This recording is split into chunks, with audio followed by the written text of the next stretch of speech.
Welcome to the deep dive. Today, we're zooming way in, doing a real lyrical deep dive. Our source material. Just one thing. The song, Rikki Love Is All I Need. We're not here to talk about the music itself, the sound. We're digging into the words, trying to map out the sort of emotional world the lyricist built. Yeah, and it's incredibly focused material. When you just look at the lyrics, the goal seems pretty clear. Figure out what this writer thinks about, total commitment. Yeah. And fixation. This song, it sets up this really interesting push and pull right away, a tension that's, I think, absolutely key to understanding the whole piece. Okay, so what's that core paradox then, the thing we need to keep in mind as we go through these lyrics? It's how the speaker declares one thing but seems to live another. You get this absolute statement, love is all I need. Totally self-sufficient, right? But then, almost in the same breath, there's this huge, almost crippling fear of losing that love. Yeah. It makes you ask, well, if love is all you need, why does it feel so fragile? Why the constant worry, that contradiction that's woven through everything? That's a great way to frame it. We hear loads of songs about great love, obviously, but this one seems to bake the anxiety right into the greatness itself. Okay, yeah, let's unpack this source. Let's see how the lyricist actually gets that high-stakes feeling across. So maybe you start with the obvious, that declaration of exclusive devotion. The lyrics are really direct about it, hammering home this one single focus. We hear it right there. The only love I got is for you, baby. And that's not just, a throwaway romantic line. It feels like a radical claim about how life is structured emotionally for this person. It positions this relationship not just as, like, the best source of love, but the only source. Everything else is secondary, or maybe not even there. But isn't love is all I need a bit of a cliche? You hear that kind of thing a lot in pop songs. How does this song make it feel, well, different? I think it's the context it creates. You have that absolute mantra, love is all I need, nothing really else, just let me be repeating. But because it's immediately followed by that fear, that plea, so don't go breaking my heart, it stops being just a trope. It becomes a kind of psychological profile. It's like saying, my entire emotional well-being depends solely on this one thing, which means you've handed over all your stability to something outside yourself, something that could, disappear. Okay, so it's not just devotion anymore. It's like a single point of failure setup. Exactly. It's a huge risk assessment presented right there in the devotion itself. If this one person fulfills 100% of your needs, then losing them means losing 100% of everything, emotionally speaking. Precisely. And that intense vulnerability explains why the devotion sounds almost desperate sometimes, why it needs that constant reassurance that don't go breaking my heart. It's a massive love, sure, but one built on a foundation that the speaker seems to feel needs constant reinforcement. But it's not just this big abstract feeling, is it? The lyricist uses very specific personal stuff to make this huge claim feel, grounded, relatable. Yes, exactly. And that's where the writing gets really effective, I think. Instead of just general, I love yous, we get these glimpses of private language, shared history. It pulls you into their specific world, not just the idea of love. Like that line, I need my Rose Uni, your Jack. Remember those nicknames way back? Yeah, that's such a strong detail. It implies this whole backstory, a shared language just between them. Rose Uni, your Jack, whatever that means, it's theirs.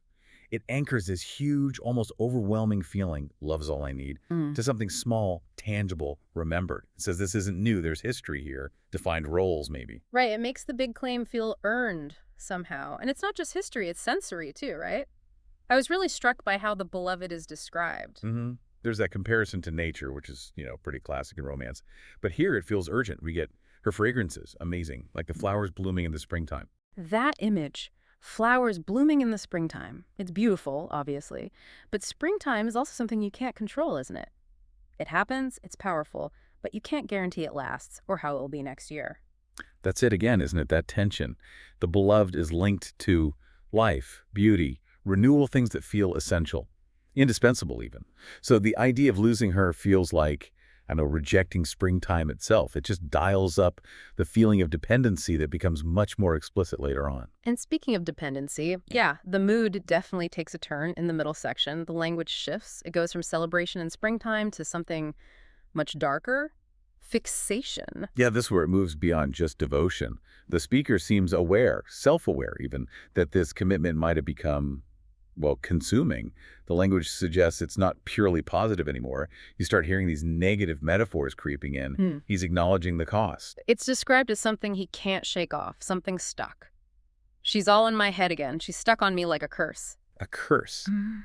That's a really powerful word choice. Mm. It brings in this element of fate, or maybe something unwanted that's been inflicted on him. Right. It suggests that even though he needs this love, the constant thinking about her, this fixation, might actually be detrimental, Mm. but he feels powerless against it. The love has become an obsession. And that self-awareness, that feeling of being stuck, leads right into what, for me, is the most powerful image in the whole song, that addiction analogy. Oh, absolutely. That comparison really nails the compulsive nature of the feeling, doesn't it? Yeah, the line, she's like a cigarette. As soon as you light it, it's stuck on you and you can't forget. It's such a deliberate choice of metaphor, not, she's like my favorite food or like sunshine. A cigarette, something known to be addictive, hard to quit, probably harmful in the long run. And yet, something you chose to start, you lit it. Exactly. You light it, it's stuck on you, you can't forget. Yeah. It perfectly sums up that feeling of knowing something is consuming you, maybe even bad for you, but being utterly compelled to continue. It circles back to your earlier point. The object of devotion becomes this object of dependency you feel you can't escape. It's necessary, no matter the cost. And this internal struggle, this awareness of the curse or the cigarette habit, isn't just in his head. The lyrics tell us other people see it too. Right, the friends. They're apparently worried. That line, my friends keep on telling me to let her go, but I can't lose hope. So the fixation, the dependency, it's noticeable to outsiders. Mhm. People who presumably care about him are advising him to get out. They see it as a problem. But he refuses. He refuses because for him, the love is still all I need. It's uniquely great. That conviction overrides their warnings, their maybe common sense. So the devotion becomes like a shield against criticism. It's this weird mix of confessing the obsession, cursed cigarette, but also defiantly rejecting any advice to stop. The internal feeling just outweighs everything else. But even with that strong conviction, that claim that this love is so great, the whole song feels underscored by this deep lack of security, doesn't it? Absolutely. That's that core vulnerability we talked about right at the start. He says the love is everything, it's solid, it's all he needs. But the way the song is built, the repeated pleas, they constantly chip away at that confidence. They show just how precarious he feels it all is. You really hear it in that repeating phrase that ends a lot of the verses. It almost becomes the song's emotional baseline. Not celebration, but pleading. Constant refrain, yeah. The rhythm of it feels almost frantic. I need you to stay. Don't go away. I need you to stay. Don't go, babe. Over and over, I need you to stay. It completely changes the feel. It shows that even in the supposedly ultimate love, the thing he needs most is just for her not to leave. Stability isn't a given. It's a constant, desperate ask. So when you look at the whole thing, the deep dive really reveals this constant back and forth. You have the absolute statement of value. Love is all I need. Rock solid claim. And then you have the structural reality of the song, which is constant vocal anxiety and begging the source of that value simply to remain. It's quite a picture of love as both total fulfillment and total vulnerability. Yeah. So we've traced this path, this lyrical world where total devotion seems welded to total anxiety. It's defined by these really specific, intimate things like Rose Uni or Jack, and also these intense, almost disturbing metaphors, the curse, the cigarette. It's clear this isn't just depicted as a simple romance. It's portrayed as an all-consuming way of life, maybe even an identity. So what's the takeaway for you listening to this? I think the material really pushes us to think about how commitment and fear can become entangled, almost like two sides of the same coin maybe.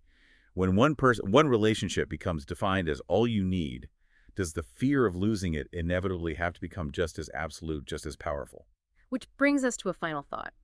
Based only on what's in these lyrics, this mix of incredible need, all I need, and feeling trapped, stuck like a curse, like a cigarette. Where is that line? When does finding the person who fulfills your needs cross over into a dependency that feels, well, maybe unhealthy? What actually separates finding all you need from just being stuck?